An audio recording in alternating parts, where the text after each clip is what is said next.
미중 무역전쟁 공포가 커지면서 지난밤 미국 뉴욕 증시가 일제히 급락했습니다.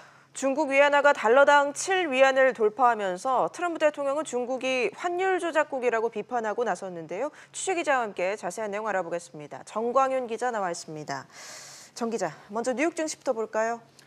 네, 미중 간 무역 전쟁이 격화되면서 미국 증시가 일제히 크게 하락했습니다.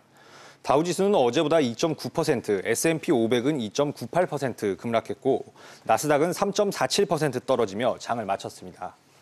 다우지수는 장중 한때 920포인트 넘게 폭락하기도 했고 상승 종목을 하나도 찾기 어려울 정도였습니다. 이로써 뉴욕 증시 3대 지수는 모두 2달 만에 최저 수준으로 떨어졌습니다. 네, 어제 우리 증시와 아시아 증시 모두 급락을 했는데 미중 무역 갈등이 환율 전쟁 양상으로 번질 조짐을 보이고 있는 거죠? 네, 시장에선 무역 전쟁이 환율 전쟁으로 확전될 것이라는 공포도 번지고 있습니다. 어제 홍콩과 중국 외환 시장에서는 달러당 7위안이 넘는 포치 현상이 나타났습니다. 지난 2008년 금융위기 이후 처음으로 달러 위안 환율이 7위안을 넘어섰는데요.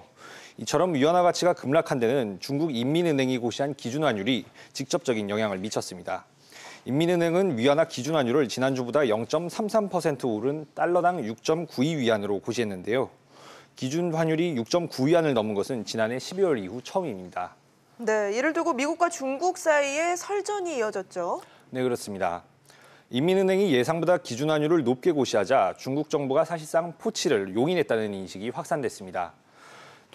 미국의 추가 관세 부과 방침에 대해 중국이 위안화 평가 절하를 통해 대응했을 거라는 건데요. 도널드 트럼프 미국 대통령은 어제 아침 자신의 트위터를 통해 중국이 위안화 가치를 역사적 저점 수준으로 떨어뜨렸다면서 이는 환율 조작이라고 비판했습니다. 하지만 인민은행은 어제 발표한 성명에서 일방주의와 보호주의, 미국의 관세 부과 등의 영향으로 위안화 환율이 7위안을 넘었다며 책임을 미국에게 돌렸습니다. 로이터는 오늘 미 재무부가 중국을 환율 조작국으로 지정했다고 보도했습니다. 네, 중국은 또 미국산 농산물에 대해서도 구입을 중단하고 나섰겠다 이렇게 밝혔다면서요?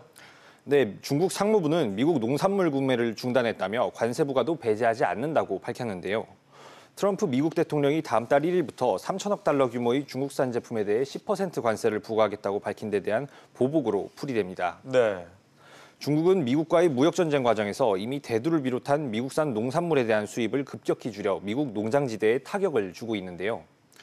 이에 대해 중국 국가발전개혁위원회 관계자는 중국 기업은 이미 대두 등 미국산 농산물을 구매하고 있다며 다만 일부 농산물의 거래가 이뤄지지 않은 것은 가격 경쟁력이 없기 때문이라고 반박했습니다.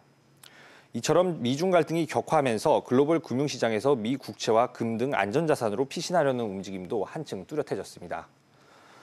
10년 만기 미 국채 10년 금리는 2016년 11월 이후 최저 수준으로 떨어졌고 금값은 2013년 이후 약 6년 만에 최고치로 치솟았습니다.